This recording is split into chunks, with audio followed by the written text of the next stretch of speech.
छत्तीसगढ़ में धान किसान के बाद अब महंगाई पर घमासान शुरू हो गया है। कांग्रेस तेल के दामों में बढ़ोतरी को लेकर केंद्र सरकार को जिम्मेदार ठहरा रही है, तो बीजेपी राज्य में तेल के दाम दूसरे राज्यों से कम होने का कारण रमन सरकार की नीतियों को बताती है। देखिए ये रिपोर्ट।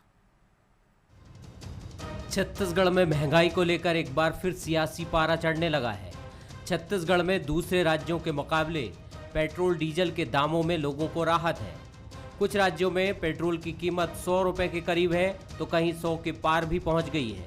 लेकिन छत्तीसगढ़ में अब भी पड़ोसी राज्यों की तुलना में पेट्रोल 12 रुपए तक और डीजल 4 रुपए तक सस्ता है। ये राहत इसलिए मिली हुई है क्योंकि छत्तीसगढ़ सरकार ने अपने पड़ोसी राज्यों के मुकाबले वैट दर कम कर रखी है।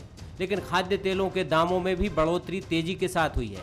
कांग्रेस इसे केंद्र सरकार की मुनाफाखोरी बता रही है और महंगाई का ठीकरा केंद्र सरकार पर ही फोड़ रही है। सेंट्रल गवर्नमेंट ने जब बजट प्रस्तुत किया तब भी मैंने कहा था कि पेट्रोल डीजल के जो भाव बढ़े हैं उससे महंगाई बढ़ेगी, घर का अर्थव्यवस्था बिगड़ेगी। और साथ ही ये भी मैंने कहा कि सेस लगाने से, जितने भी एक्साइज में जो सेस लगाए हैं उसके कारण से राज्यों के राजस्व में कमी आएगी।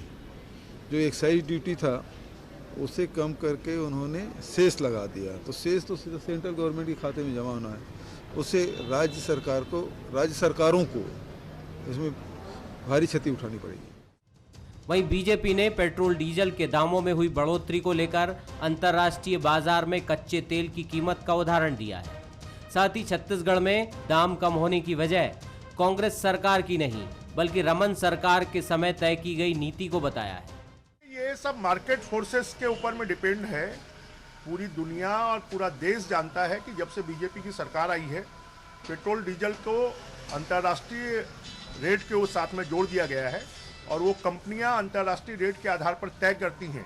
देश के बहुत से राज्यों में डीजल पेट्रोल कम भी है, तो वेट टैक्स, जब डीजल पेट्रोल के रेट बढ़ रहे हैं तो वेट टैक्स और बाकी टैक्सेस जो है वो भी सरकार को ज़्यादा मिल रहे हैं। तो वो अगर उतना ही टैक्स चाहती है तो सरकार टैक्स कम कर सकती है, प्रदेश की जनता को राहत पहुंचाना चाहती है। प्रदेश में डीजल पेट्रोल के साथ खाने पीने की चीजों के दाम और खाद्य तेलों में भी बढ़ोतरी से लोगों का बजट बिगड़ गया है। कोरोना काल में आर्थिक नुकसान से त्रस्त लोगों के लिए बढ़ती महंगाई दोहरी मार दे रही है। ऐसे में लोगों की एकमात्र उम्मीद सरकार से है, लेकिन जब सरकार के नुमाइंदे ही जनता की भलाई की वजह सिर्फ सियासी नफा नुकसान देखकर ही फैसले ले तो आखिर जनता कहां जाए। अभिषेक शुक्ल, बंसल न्यूज, रायपुर।